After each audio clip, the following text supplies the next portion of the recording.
Hello students, ORM second में हम लोग फर्स्ट टाइप की रिएक्शंस पढ़ रहे थे जो कि थी एरोमेटिक कंपाउंड्स की इलेक्ट्रोफिलिक सब्स्टिट्यूशन रिएक्शंस। उन रिएक्शंस में मैंने आपको बता भी दिया कि एरोमेटिक कंपाउंड ये रिएक्शन क्यों देते हैं, मैकेनिज्म मैंने आपको बताया और काइनेटिक आइसोटोपिक इफेक्ट के बारे में आप लोगों को बताया। एरोमेटिक कंपाउंड में आप लोगों ने मैकेनिज्म देखा होगा इससे पहले।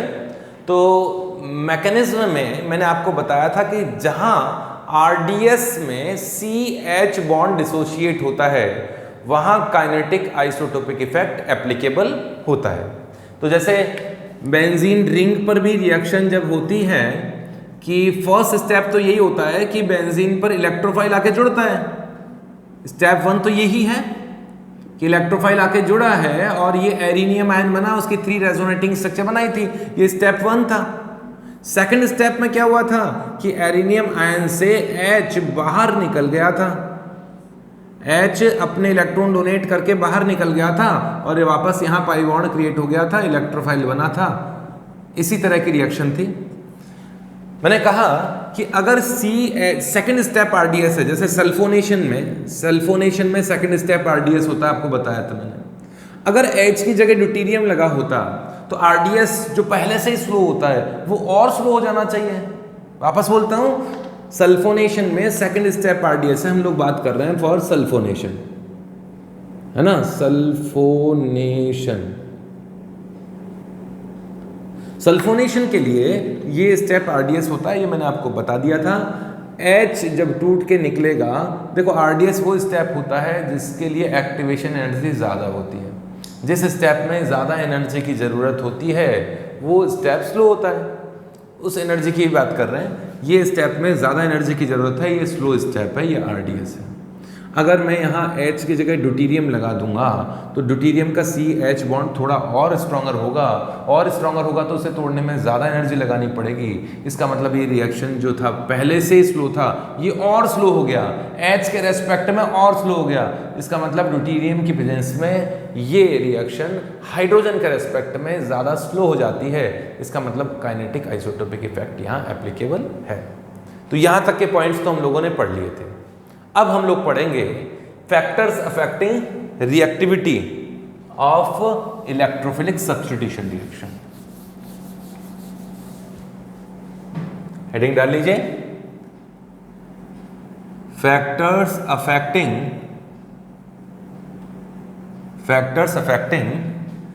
रिएक्टिविटी ऑफ SE रिएक्शन कर देता हूं। आप तो समझ गए होंगे, आप SE क्या चल रही है, SE रिएक्शन। सबसे पहला फैक्टर तो ये है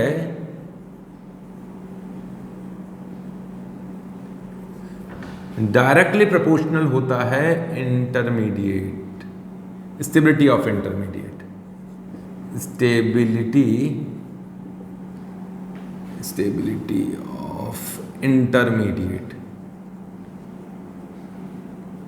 और इंटरमीडिएट कौन है, एरिनियम आयन जितना स्टेबल होगा रिएक्शन उतनी ही फास्ट होगी। इलेक्ट्रोफाइल आता ही क्यों है बेंजीन रिंग पर, इलेक्ट्रोफाइल आके अटैक करता है बेंजीन रिंग पर, क्या देख के आता है, उसे क्या अच्छा लगता है, यहां इलेक्ट्रॉन डेंसिटी अच्छी लगती है। जितनी ज्यादा इलेक्ट्रॉन डेंसिटी बेंजीन रिंग पर होगी इलेक्ट्रोफाइल उतना ही आसानी से रिएक्शन करेगा। तो दूसरा पॉइंट यही है, reactivity for SE reaction directly proportional two electron density. कहाँ, एरोमेटिक रिंग पर। Electron density on aromatic ring of reactant,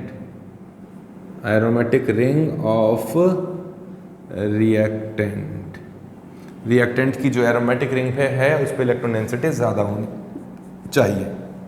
अगर बेंजीन रिंग पर कोई ऐसा ग्रुप मौजूद है जिसने किसी तरीके से इलेक्ट्रॉन डोनेट किए हैं और यहाँ इलेक्ट्रॉन डेंसिटी बढ़ा दी है, वो इलेक्ट्रॉन डोनेटिंग ग्रुप चाहे +M का हो, चाहे हाइपर कॉन्जुगेशन का हो, चाहे +I का हो, रिएक्शन रेट बढ़ जाएगी।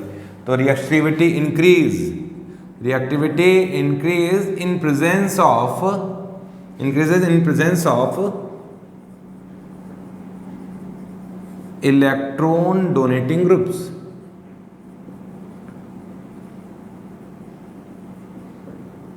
इलेक्ट्रॉन डोनेटिंग ग्रुप्स, चाहे वो इलेक्ट्रॉन प्लस M ग्रुप हो, चाहे वो प्लस H ग्रुप हो, चाहे वो प्लस I ग्रुप हो, इनकी प्रेजेंस में रिएक्टिविटी इंक्रीज हो जाती है।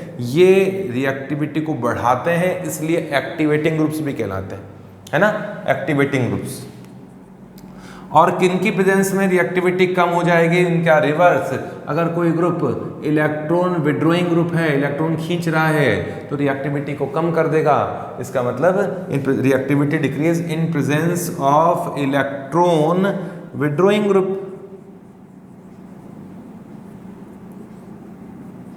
इलेक्ट्रॉन विड्रॉइंग ग्रुप्स वो कौन हो सकते हैं, वो -M हो सकते हैं, -I हो सकते हैं।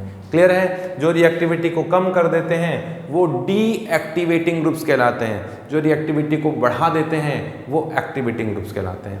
आप समझना, बेंजीन रिंग पर अगर इलेक्ट्रॉन डोनेटिंग ग्रुप्स हैं तो वो बेंजीन के रेस्पेक्ट में रिएक्टिविटी को इंक्रीज कर देते हैं, है ना। इसीलिए इन ग्रुप्स को एक्टिवेटिंग ग्रुप्स भी कहा जाता है। और जो रिएक्टिविटी को कम कर दें, इलेक्ट्रॉन विड्रॉइंग ग्रुप क्या करें, इलेक्ट्रोफाइल आया और रिएक्टिविटी को डिक्रीज कर दिया, तो ये जो ग्रुप हैं वो ग्रुप क्या कहलाते हैं, deactivating groups for electrophilic substitution reactions. Generally ये वर्ड एक्टिवेटिंग और डीएक्टिवेटिंग वर्ड है, वो इलेक्ट्रोफिलिक सब्स्टिट्यूशन रिएक्शंस के लिए ही ज़्यादा यूज़ किया जाता है। तो अगर मैं एक्टिवेटिंग ग्रुप बोलूँ तो समझ लेना इलेक्ट्रॉन डोनेटिंग ग्रुप, जो बेंजीन रिंग की रिएक्टिविटी को इंक्रीज करता है ना। बेंजीन के रेस्पेक्ट में रिएक्टिविटी इंक्रीज हो जाएगी। तो यहाँ तक का कंप्लीट करो, फिर इनसे रिलेटेड कुछ पॉइंट्स और लेंगे।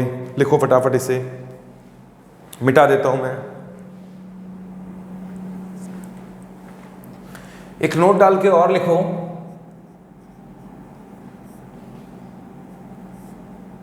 For substituted aromatic compounds reactivity, अरे यार अरे क्या हो रहा है, रिएक्टिविटी एंड सेलेक्टिविटी का मतलब नहीं, कुछ और लेंगे, सेलेक्टिविटी डायरेक्टली समझ में नहीं आएगा। Reactivity for SE reaction and suitable position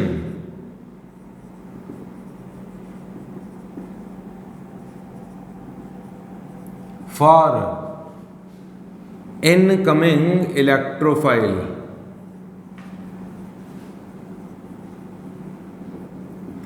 कहाँ किस पे डिपेंड करती है, depend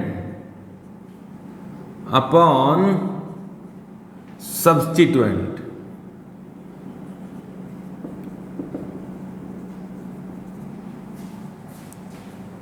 depend upon substituents which are present on, which is or are present on aromatic ring of reactant। ये क्या लिखा है मैंने, है ना, मैं लिखता तो थोड़ा धीरे ही हूँ, पर आप समझ तो गए होंगे। मैं कुछ बोलना चाह रहा हूँ कि अगर किसी बेंजीन रिंग पर कोई ग्रुप अटैच्ड है, एक ही लगाया है, ज़्यादा भी हो सकते हैं, तो इलेक्ट्रोफाइल बेंजीन के रेस्पेक्ट में फास्ट रिएक्शन करेगा या स्लो रिएक्शन करेगा, वो इस जी ग्रुप के ऊपर ही डिपेंड करता है। ठीक है, मतलब क्या क्या बात हुई, सब्स्टिट्यूएंट एरोमेटिक कंपाउंड है, सब्स्टिट्यूटेड एरोमेटिक कंपाउंड है, और ऐसी रिएक्शन की रिएक्टिविटी की बात है। रिएक्टिविटी की बात है वो इस ग्रुप पे डिपेंड करती है। और क्या डिपेंड करती है? Suitable position for incoming electrophile. ये जो अटैकिंग इलेक्ट्रोफाइल है वो कहाँ रिएक्शन करे, ऑर्थो पे अटैक करे कि मेटा पे अटैक करे कि पैरा पे ज़्यादा अटैक करे, वो भी यही डायरेक्शन करता है। ये ग्रुप ही डायरेक्शन करेगा कि भैया मेरी ऑर्थो पोजीशन पे तुम अटैक कर सकते हो या तुम पैरा पोजीशन पे जाओ, वहाँ आप आसानी से रिएक्शन कर सकते हो। कौन ये डायरेक्शन कौन करता है? ये जी ग्रुप। इसे बोलते हैं डायरेक्टिंग इन्फ्लुएंस। तो रिएक्टिविटी और डायरेक्टिंग इन्फ्लुएंस किससे होता है? वो ग्रुप जो पहले से बेंजीन रिंग पर मौजूद है। क्लियर है? तो इन कंपाउंड्स को मैं 3 कैटेगरीज में डिवाइड कर रहा हूं। कुछ कंपाउंड्स तो ऐसे हैं जो रिएक्टिविटी बढ़ा देते हैं और ऑर्थो एंड पैरा पोजीशन पे रिएक्शन करवाते हैं। कुछ कंपाउंड ऐसे हैं जो रिएक्टिविटी कम करते हैं और मेटा पोजीशन पे रिएक्शन करवाते हैं। तो उन्हीं कंपाउंड्स को मैं एक ग्रुप बना के आप लोगों को दूंगा। तो आप लोग इसे तो लिख लीजिए, छोटा सा पॉइंट था, फटाफट लिखो।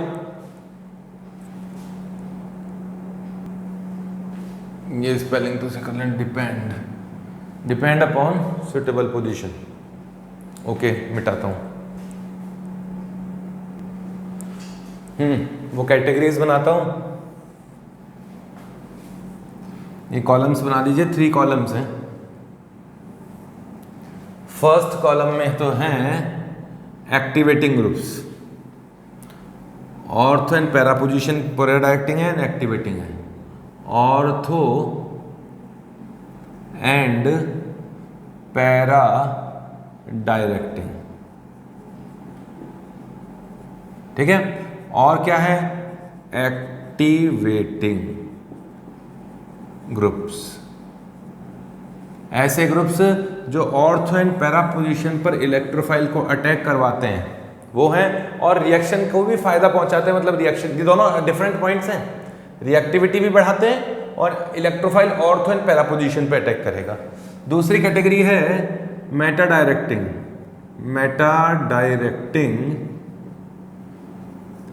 And deactivating groups.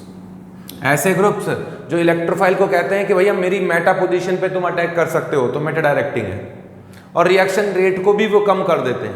कई स्टूडेंट इसका मतलब क्या निकालते हैं कि वो मेटा पोजीशन की डायरेक्शन को डीएक्टिवेट करते हैं। ऐसा कुछ नहीं है, वो अपने मनगढ़ंत अपने तरीके से निकाल लेते हैं। ऐसे ग्रुप जो रिएक्टिविटी तो कम करते हैं और इलेक्ट्रोफाइल को मेटा पोजीशन पे रिएक्शन करने को मजबूर करते हैं, वे ग्रुप्स वो इस कैटेगरी में लूंगा। नेक्स्ट है ortho para directing and deactivating. ये 3 ग्रुप्स हो गए। एक कैटेगरी और बननी चाहिए वैसे, मेटा डायरेक्टिंग एंड एक्टिवेटिंग, है ना। ये कॉम्बिनेशन भी तो बनता है, मेटा डायरेक्टिंग एंड एक्टिवेटिंग, लेकिन कोई होता ही नहीं है तो मैं क्यों बनाऊंगा। ऐसा कोई कंपाउंड नहीं है जो मेटा डायरेक्टिंग भी हो और एक्टिवेटिंग भी हो। क्लियर है? ऐसे सारे कंपाउंड जो इलेक्ट्रॉन डोनेट करते हैं, चाहे वो +m से डोनेट करते हो, चाहे वो हाइपर कॉन्जुगेशन से डोनेट करते हो, चाहे +I से डोनेट करते हो, वो इस कैटेगरी में आते हैं। हेलोजन्स को छोड़ दो तो, ठीक है। जो ग्रुप कभी इलेक्ट्रॉन देते ही नहीं है, जिन्होंने इलेक्ट्रॉन देना सीखा ही नहीं, वो सभी के सभी मेटा डायरेक्टिंग है और डीएक्टिवेटिंग है। ये कैटेगरी आपको लर्न करनी पड़ेगी। ये दोनों कैटेगरी समझ में आ जाएगी अगर आप लोगों ने जीओसी पढ़ा हुआ है। रेजोनेंस इफेक्ट क्या होता है, कौन से ग्रुप +m+I वाले ग्रुप होते हैं, वो पढ़ा हुआ है। तो देखो, इसमें मैं एक सीक्वेंस में ले रहा हूँ।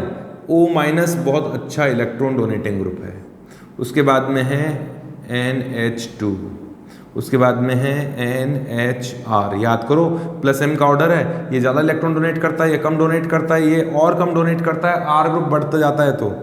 और NR2 ये तो हाईली इलेक्ट्रॉन डोनेटिंग है। OH भी इलेक्ट्रॉन डोनेट करता है, OR की इलेक्ट्रॉन डोनेटिंग टेंडेंसी कम होती है। मैं लगातार कम करता जा रहा हूँ रिएक्टिविटी को, यहाँ पे आएंगे ही नहीं, तो ऐसा लिखूँगा।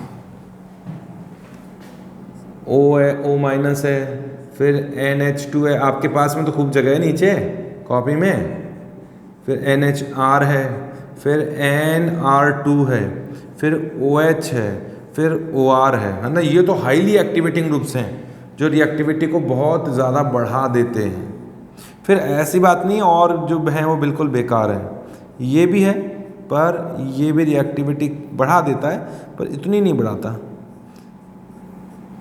ये ग्रुप, ये मॉडरेट टाइप के ग्रुप हैं, रिएक्टिविटी अच्छी खासी बढ़ाते हैं लेकिन बहुत अच्छी नहीं बढ़ाते। ये वाले तो हाईली एक्टिवेटेड है, ये मॉडरेट है। और इसके भी नीचे जो कैटेगरी आएगी ना वो मैं यहाँ लिख रहा हूँ, ये जो भी होगी। उसके बाद में है एराइल ग्रुप, एराइल मतलब पीएच। उसके बाद में कोई भी एराइल को रिप्रेजेंट करने वाला है, कोई भी aromatic ring, aryl group pH इसको रिप्रेजेंट कर रहा है। फिर CH double bond CH2 vinyl group, C triple bond ये वाला। फिर कोई भी एल्काइल ग्रुप, एल्काइल में भी कोई सा भी हो सकता है, टर्शरी भी हो सकता है, सेकेंडरी भी हो सकता है, प्राइमरी भी हो सकता है। वापस बोलता हूँ, ये 3 कैटेगरीज इसमें डाल दी ऐसे समझाने के लिए। वैसे आप लोगों को पता है ज़्यादा इलेक्ट्रॉन कौन डोनेट करता है, ये ज़्यादा डोनेट करता है, ये कम करता है, ये और कम, ये और कम, ये और कम, ये और कम, ये और कम, ये कम होती जा रही है। जितना अच्छा इलेक्ट्रॉन डोनेट करेगा वो रिएक्टिविटी को उतना ही ज़्यादा बढ़ा देगा। क्लियर हो गया? ये ग्रुप, इन दोनों ग्रुप्स में आप पहचान सकते हैं कि ये ग्रुप इलेक्ट्रॉन ज़्यादा डोनेट क्यों करता है, क्योंकि ये नाइट्रोजन है, ये ऑक्सीजन है। ऑक्सीजन की इलेक्ट्रोनेगेटिविटी ज़्यादा होती है, इसलिए वो इतना इलेक्ट्रॉन डोनेट नहीं करेगा जितना नाइट्रोजन है। तो फिर ये ऑक्सीजन ज़्यादा इलेक्ट्रॉन डोनेट क्यों कर रहा है इस नाइट्रोजन से? ये नाइट्रोजन अगर एरोमेटिक रिंग से जुड़ा हुआ है तो इससे इलेक्ट्रॉन डोनेट करने थे उस एरोमेटिक रिंग को, लेकिन ये कीटोन कहता है, C double bond O group कहता है भाई मुझे ही दे दे इलेक्ट्रॉन। अगर ये इलेक्ट्रॉन खींचने लगेगा तो उस एरोमेटिक रिंग को इलेक्ट्रॉन डोनेट करने की टेंडेंसी कम हो जाएगी। इस कारण से ये थोड़ा वीकर होगा, ये थोड़ा स्ट्रॉन्गर होगा। चलो, ये तो वो ग्रुप्स हैं। मुझे लगता नहीं है कि इनमें आपको दिक्कत होगी। अगर ठीक ठाक से आपने पढ़ा हुआ है तो इन सभी ग्रुप्स को पहचान लोगे। एल्काइल ग्रुप है, मीथाइल, इथाइल, प्रोपाइल, ब्यूटाइल जो भी हैं, ये हाइपर कॉन्जुगेशन से भी इलेक्ट्रॉन डोनेट कर सकते हैं बेंजीन रिंग पर, और प्लस आई से भी इलेक्ट्रॉन डोनेट कर सकते हैं। Carbon carbon double bond, carbon carbon triple bond, plus M और माइनस M इफेक्ट दोनों शो कर सकते हैं, पर ये इलेक्ट्रॉन डोनेट करते हैं भी। बताऊंगा किस तरह से, बता ही देता हूँ। एरिनियम आयन बनेगा, डिटेल में बताऊंगा अभी, पर अभी सुन तो लो। एरिनियम आयन बनेगा, एरिनियम आयन मतलब कैटायन होता है। एरिनियम आयन कैटायन होता है। कैटायन को कोई इलेक्ट्रॉन डोनेट करेगा, अगर कैटायन पर ये ग्रुप जुड़ा हुआ है तो ये उस कैटायन के साथ रेजोनेंस करेगा, तो इलेक्ट्रॉन डोनेट करके रेजोनेंस करेगा। तो ये प्लस M शो करते हैं उस केस में। इनका प्लस M थोड़ा कम होता है, इनका प्लस M ज़्यादा होता है, और ऊपर जाते जाओगे तो प्लस M बढ़ता जाएगा। रिएक्टिविटी का ऑर्डर ये है। रिएक्टिविटी भी मैंने समझा दी यहाँ पर, है ना। नेक्स्ट है वो ग्रुप जो इलेक्ट्रॉन खींचते ही खींचते हैं, जैसे है NH3+, NR3+, highly minus I वाले ग्रुप, बहुत ज़्यादा इलेक्ट्रॉन खींचते हैं। नाइट्रो का माइनस M इफेक्ट बहुत अच्छा है। Cyanide, aldehyde, ketone, sulphonic acid, ये थोड़ा ऑर्डर बिगड़ गया लेकिन ठीक है चलने दो। COOH, COCl, COOR, CONH2, और भी बहुत सारे हैं। और कौन सा है? CX3, C पे 3 हेलोजेंस लगे हैं। ये सारे ग्रुप्स वो हैं जो रिएक्टिविटी कमजोर करते हैं, डीएक्टिवेटिंग ग्रुप्स हैं, और इलेक्ट्रोफाइल को मेटा पे जाने पर मजबूर कर देते हैं, है ना। अब एक स्पेशल कैटेगरी है, इनके बारे में बात में करेंगे, बात क्यों होता है ऐसा ऑर्डर। एक स्पेशल कैटेगरी जो आपको याद रखनी चाहिए, FCl BrI, ये चारों के चारों, है ना, लोन पेयर कंटेनिंग है, तो प्लस M इफेक्ट तो है ही है। प्लस M इफेक्ट है, इसी कारण से ये ऑर्थो पैरा डायरेक्टिंग होते हैं। प्लस M इफेक्ट हैं तो ये इलेक्ट्रॉन डोनेट करेंगे बेंजीन रिंग को, और ऑर्थो एंड पैरा पोजीशन पे इलेक्ट्रॉन डेंसिटी बढ़ा देंगे। मैं जो बोल रहा हूँ समझ में आ रही होगी आप लोगों को। GOC1, अब देखो मैं बार बार GOC बोलता हूँ ना, तो अगर कोई 12th के स्टूडेंट है तो उनका दिमाग खराब हो जाता है कि यार क्या GOC लगा रखी है। भाई मैं बेस की तो बात करूँगा ना, एक बेसिक प्लेटफॉर्म की तो बात करूँगा ही करूँगा, तो उतना तो आप लोगों को आना चाहिए, और उतना आता है यार। पहले ये सोच के चला करो, इतना तो आता है ना। बहुत क्रिस्टल क्लियर नहीं है तो काफ़ी कुछ तो क्लियर है। अगर ठीक ठाक सा भी काम किया हुआ है तो मैं जो बोल रहा हूँ समझ में आ जाएगा। जो भी इलेक्ट्रॉन डोनेट करता है बेंजीन रिंग को, जैसे ये लोन पेयर डोनेट करते हैं, वे ऑर्थो एंड पैरा पोजीशन पे इलेक्ट्रॉन डेंसिटी बढ़ा देते हैं।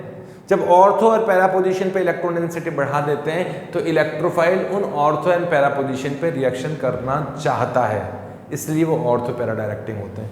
तो ये सभी ऑर्थो पैरा डायरेक्टिंग है। ये नाइट्रोसो सुन लो इसके बारे में भी, ये नाइट्रोसो, ये एस डबल बॉन्ड ओ, ये वाला ग्रुप, ये सभी ऐसे ग्रुप हैं, ये सभी के सभी ऐसे ग्रुप हैं जिनका, कहाँ लिखूँ मैं इसमें, अब ठीक है, ये यहाँ पे लिख देता हूँ, fluorine, chlorine, bromine, iodine, nitroso and S double bond O O H, ये चारों पांचों कितने हो गए, 6 ग्रुप हैं। ये 6 के 6 ग्रुप ऐसे ग्रुप हैं जिनका माइनस आई इफेक्ट इनके प्लस एम इफेक्ट से ज़्यादा स्ट्रॉन्गर होता है ना। आपको बताया था, मैंने याद भी करवाया होगा, बताया भी होगा, समझना। वापस बोलता हूँ, जनरली प्लस एम इफेक्ट मतलब रेजोनेंस इफेक्ट आई इफेक्ट से ज़्यादा इफेक्टिव होता है, बट इन ग्रुप्स के लिए आई इफेक्ट इनके एम इफेक्ट से ज़्यादा भारी होता है। ये जनरल फैक्ट था जो कि आप लोगों को पहले भी बताया था, वापस बता दिया। वापस आते हैं, पहले कब बताया था। कुछ स्टूडेंट्स मुझसे कहते हैं कि सर जीओसी तो हमने पढ़ा ही नहीं है, तो थोड़ा बहुत पढ़ने की ज़रूरत तो पड़ेगी, है ना। बेसिक, मैं ऐसा नहीं कहता हूँ कि IUPAC नॉमेनक्लेचर भी पढ़ो इन चीज़ को, इस चीज़ को समझने के लिए, बट आप पढ़ रहे हो रिएक्शन मैकेनिज्म, तो रिएक्शन मैकेनिज्म से पहले GOC पढ़ लेना चाहिए, क्योंकि वो जनरल ऑर्गेनिक केमिस्ट्री एक रिएक्शन मैकेनिज्म की जो लैंग्वेज है उसको समझाने में मदद करता है। चलो वापस आता हूँ, अपनी कमियों को मतलब उनसे चिंता नहीं करनी चाहिए, उसको दूर करने की कोशिश करनी चाहिए। फटाफट पढ़ लो, कभी ज़रूरत पड़े जैसे भी टाइम मिले GOC उठा के पढ़ लो, हो जाएगा। वापस पढ़ते हैं, वापस आते हैं। इन सभी ग्रुप्स में लोन पेयर है और इन्हीं लोन पेयर के कारण ये ऑर्थो पैरा डायरेक्टिंग है। तो डीएक्टिवेटिंग क्यों है, ये क्वेश्चन आया हुआ क्वेश्चन है। ये सभी ग्रुप डीएक्टिवेटिंग क्यों हैं, तो इनकी रिएक्टिविटी को जो डिसाइड करता है, डीएक्टिवेशन को जो डिसाइड करता है वो तो आई इफेक्ट होता है। इनका माइनस आई इफेक्ट ज़बरदस्त है, इनका माइनस आई इफेक्ट है, इस कारण ये डीएक्टिवेटिंग है ना। Deactivating due to minus I effect, minus I effect is responsible for deactivation,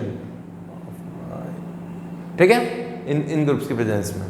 अब ऑर्थो पैरा डायरेक्टिंग क्यों है, तो प्लस एम के कारण है ना। Ortho para directing, ortho and para directing due to plus M effect, याद रखना, और समझाऊंगा अभी मैं इसको। यहां तक क्लियर हो गया।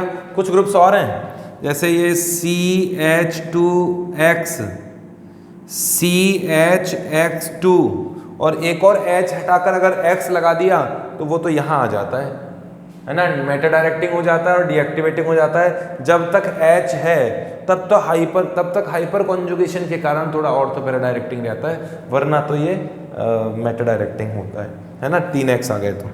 और एक और ले लेता हूँ, CH double bond CH COOH, इन सभी के साथ लगभग एक जैसी ही कहानी है। ये सभी इलेक्ट्रॉन डोनेट भी करते हैं, इलेक्ट्रॉन खींचते भी हैं, इस कारण से ये डीएक्टिवेटिंग और ऑर्थो पैरा डायरेक्टिंग है। ये जो एक्सपेरिमेंटल फैक्ट है वो मैंने आपको बताया है। इनको एक बार ध्यान से देख लो, रट लो, याद कर लो, और अब समझ लो।